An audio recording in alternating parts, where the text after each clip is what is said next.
Hey y'all, I'm Derek and welcome back to 31 Days of Found Horror. So for our third to last installment, we are looking at a feature-length film called Bryan Loves You. It was released on YouTube this year, and the thumbnail has a picture of a mask with a crack in it. So the YouTube title actually states, Bryan Loves You, 2020 found footage mask horror, creepy, Tony Todd. So apparently it has Tony Todd in it. All right, let's get started.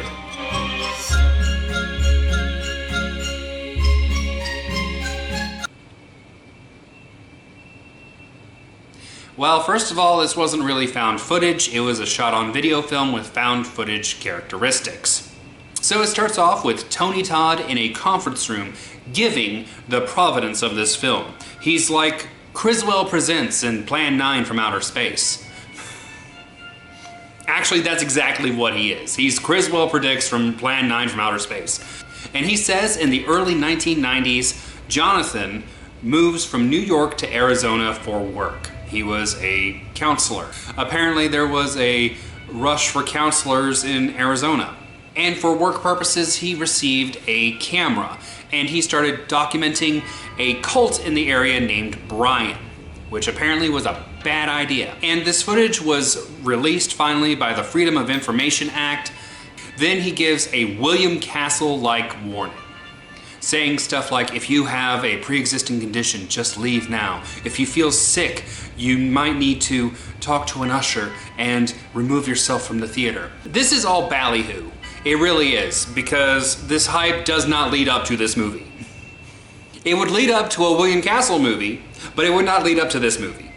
Yeah, it was not worth this great build-up by a horror icon like Tony Todd.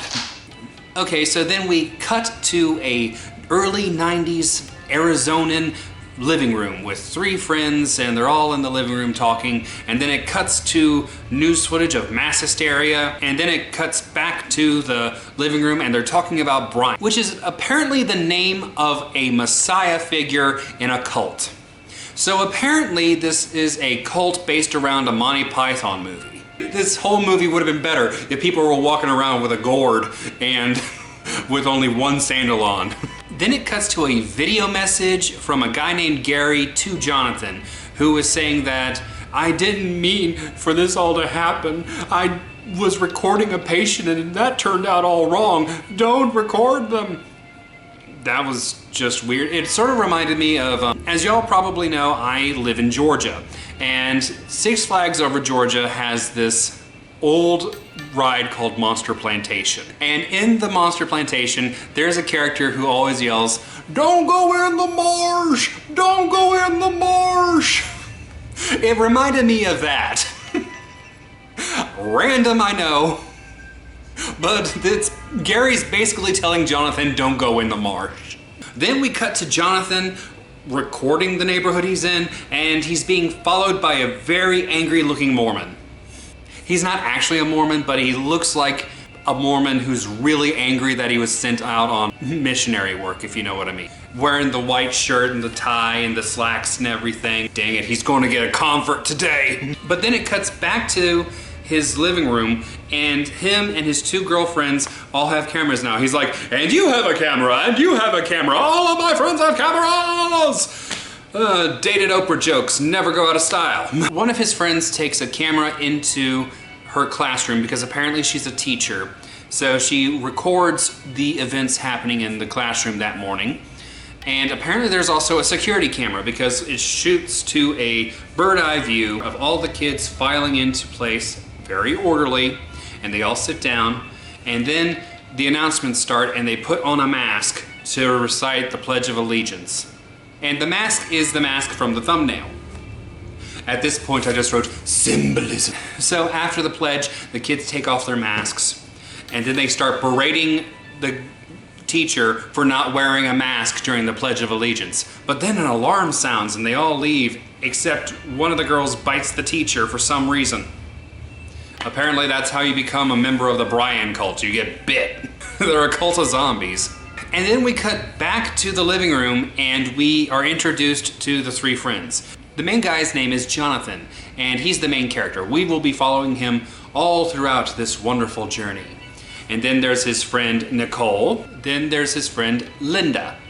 But during Linda's introduction, the camera falls over and she's like, oh my goodness, it's a judgment on us. Or it could be that you don't have a tripod and you just set it up on a book.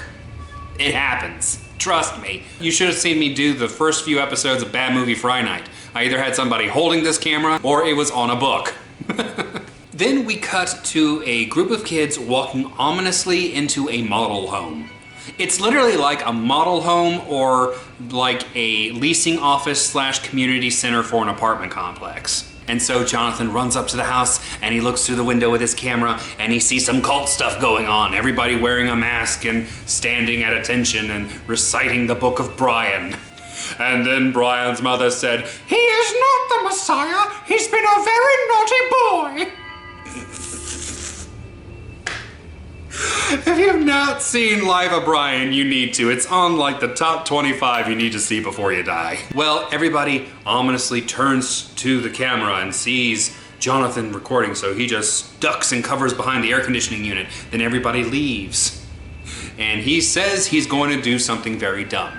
And he does. He walks into the house. And that's when you really see that this is probably a model home. It's got the model home furniture everywhere. It has a little desk that obviously usually has the clipboard that says, please sign in here. But they're using it as an altar, and on the altar there's a mask and 2 books, which I'm guessing is the Book of Bryan and the Book of Cthulhu. Who knows? And then it cuts to an interview between 2 random people we never see again. One guy is talking about Bryan and how he made a mute speak by stumping on his toe, thereby breaking his vow of silence of 18 years. Apparently Bryan was supposed to be the Lord and Savior of the world, but he was killed by a devil named Tansy. I don't know, this sounds like a really basic cult. I mean, they're worshiping a guy named Bryan. I mean, seriously, what are his icons? Like a tennis racket and a '89 Porsche 911? Yes, Bryan loves you. Now he's going to the country club for a little bit of badminton. Seriously, as far as cults go, Bryan is not a scary name. But then it cuts to library time with Nicole, and Nicole is walking through the library and then she gets startled by Jonathan, who's actually filming her. And they start talking more about Bryan and Tansy. And then they go see Linda, who hasn't really been talking to them for a while. And they go to her house and the door's open. Ooh. So they go in and the place is just a shambles. It looks sort of like my house, except my house is just because I'm lazy.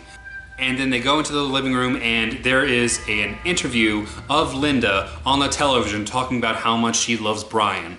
And then they turn and there is a woman with wild hair standing in the hallway who just runs at them and then collapses. So they just nope out. So Jonathan comes up with the idea that he's going to pretend that he wants to convert to Bryanism.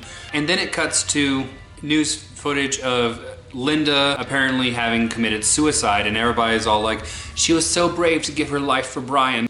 Apparently she was singing, always look on the bright side of life, as she slit her throat and died. It just writes itself, people. So Jonathan goes to a meeting, but he has Nicole sit outside and listen in to everything that's happening in the church, which looks like another convention hall. And he goes in, he's the only one wearing black. Everyone else is wearing white and a mask. So he goes in and they're all like, we are here to praise the man who would have been Lord if not killed by the devil Tansy, Bryan. Sorry, why is the Messiah's name Bryan? It's just such a stupid name. No offense to anybody named Bryan. But don't you think, Bryan, if you started a cult, you would have changed your name to something more, I don't know, celestial? I'm sorry, it would make more sense for them to base a cult around Trogdor the Burninator than some random guy named Bryan who happened to be killed by a guy named Tansy and then create a mythos around it. And the preacher guy is like, you, Jonathan, were a friend to Linda, and you need to know that we share your pain through the love of Bryan. I'm sorry, I can't take you seriously when you're praying to Bryan. So Nicole's outside recording everything, and she gets taken by some cult members into this basement. And they give her a stern talking to. And then they bring in this girl named Capri, who is like, Bryan loves you. But the preacher guy's like, well, she doesn't love Bryan. So Capri just nuts up and starts trying to attack her. Then they pull her out. Then they lock her in the basement. She tries to call 911. They think it's a prank, so they hang up on her because, you know, that's how it works. And then it cuts to somebody recording Jonathan. And I'm just wondering, where is all this footage coming from? I mean, given the providence, it's supposed to just be Jonathan's camera. So Jonathan goes into his house. He says that he hasn't heard from Nicole in a few days. He tries to call her. He leaves a message. Then he leaves the camera on and leaves the house, at which point somebody breaks in and looks at the camera and turns it off. This guy later becomes an important part of the story, sort of. Yeah. So Jonathan goes to see Nicole, and it's quite obvious she's been body snatched. She's not acting right at all. She's wearing white, so she's in the cult now, and she's like, I didn't stop talking to you. Do you have anything else to say? Okay, bye, and walks into her house again. That's it. And someone's recording him while he's doing this. So Jonathan goes back home and he gets a phone call from somebody, and he ends up meeting this guy at an abandoned hotel where apparently he set up office. And he goes on explaining that he knows what Jonathan's doing. You're trying to investigate Bryan. It's a very dangerous thing to do, but we can help each other. I just need to know everything you know. Oh, but we gotta leave now because they're watching us. And then it cuts outside from a security camera. They leave in separate cars, and then a cult member just runs out of nowhere and goes across the screen. Okay.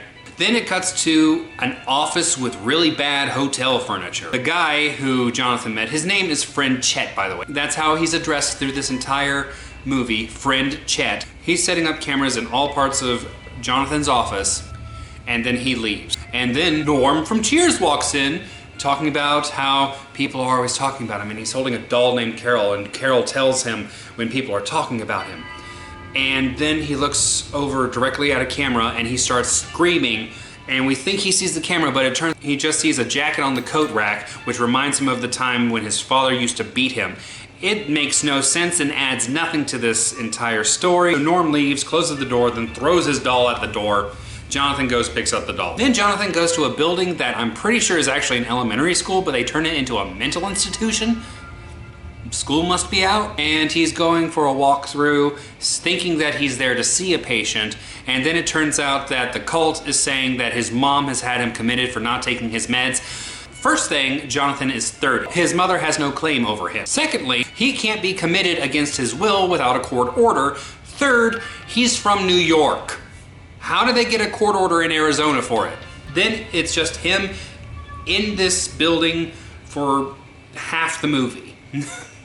Literally, for the next 45 minutes, he's in this building, and we learn that it's literally just the cult trying to break him down to join the cult. They dope him, they accuse him of things, they dope him again, and then they take him out of the building, and he's walking to another building, at which point Friend Chet talks to him from a bush, saying that this will be his last chance to escape. Once he's in the building, wait for the lights to go out. So they go into the building, and they take him into a frightening black box theater.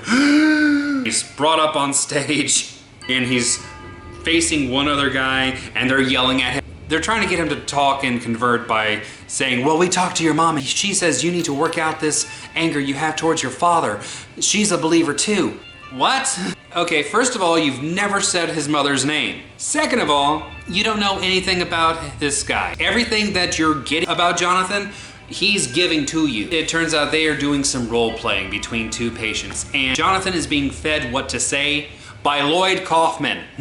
For those of you who don't know, Lloyd Kaufman is the president of Troma Studios, who has gone on record saying he will do a cameo in any movie for free as long as you pay for his room and travel. That's it. So the lights go out, and Jonathan sees the door, he runs out the door, he runs into this van that has Friend Chet and another guy, and they literally just nope out of there. They run over a guy. That was really funny. It was like, Wah! They get dropped off at this old hangar, And friend Chet is basically saying, you want to get out of Arizona? Well, we've got to stop the cult. Obviously, it's gone worldwide. You're the first uncorrupted person we've seen in 6 years. Well, how often have you left this place? Jonathan's only lived there for a couple of years. Apparently everything was fine in New York when he left. Just saying. Well, Jonathan's just like, no, I just need to get out of Arizona. So friend Chet gives him a car and he rides off. He calls Nicole, we find out, and he says, oh, they said they talked to you. Well, I'm leaving town. Okay, I guess I can go see you and say goodbye in person. Really? The last time you saw her, she was obviously not herself. You know she's been indoctrinated. But he goes, it ends with him at the door being filmed. And that's the end of the movie. This wasn't a found footage film. This was a shot on video film with found footage tropes in it. I say that because most of it's done in third person.